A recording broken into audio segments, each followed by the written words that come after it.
আজ 2-4 ঘন্টা একটু ভাঙ্গা দিয়েছে, হালকা হালকা ভাঙ্গা। ভোর হয়তো হয়তো ঘর দুয়ার বাইরে হাত পারি না, একটা রাত চড়ে গেল।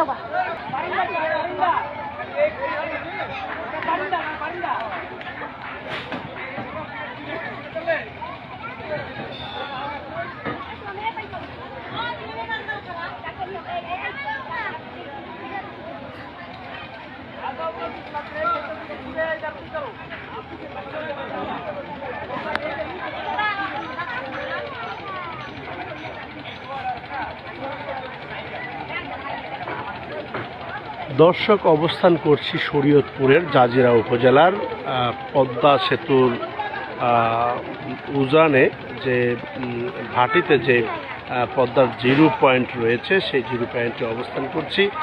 দেখানোর চেষ্টা করছি গত রাতে এই মাঝিরঘাট এলাকার প্রায় 8টি পরিবার নদী গর্ভে বিলীন হয়ে গিয়েছে।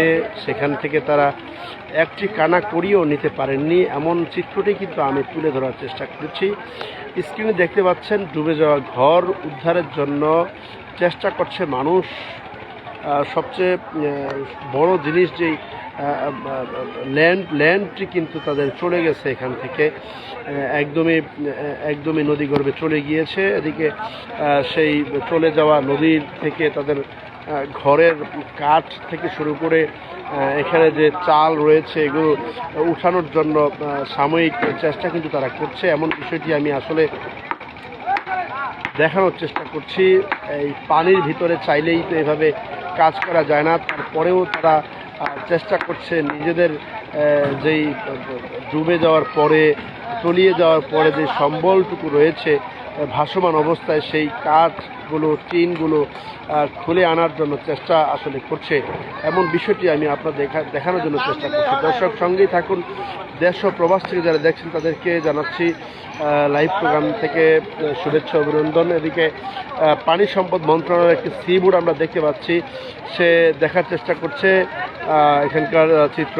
আর এদিকে পানি উন্নয়ন বোর্ডের যেই বোট রয়েছে সেগুলো কিন্তু পানির জিও ব্যাগ ডাম্পিংয়ের কাজটি করছে, এমনটি আমি দেখানোর চেষ্টা করছি। দর্শক, আসলে অত্যন্ত হৃদয় বিদারক ঘটনা। গত রাতে কিন্তু এই 8টি পরিবার একদম নদী গর্ভে বিলীন হয়ে গিয়েছে। পাশাপাশি এখানে আমরা দেখতে পাচ্ছি এখানে বিদ্যুতের লাইনও কিন্তু রয়েছে।